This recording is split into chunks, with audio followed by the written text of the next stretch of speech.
Hey everyone, in our game guide we talk about making a water wall as a fun activity during game time. And so here's an example of one that some volunteers in our church built for this year. And so what we have here is just a variety of plastic containers, from water bottles, milk jugs, juice jugs, and etc. We use some hoses as well, you'll see. And basically it's just coming up with a creative way, a fun way for kids to pour water in the container at the top and to see it do a variety of things as it goes down towards the bottom.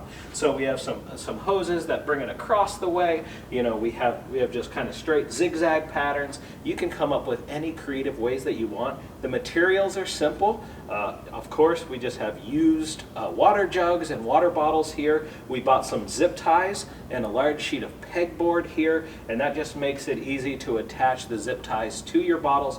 On some of the bottles that needed a little more support, we did put a screw in from the backside just to hold them on there tight.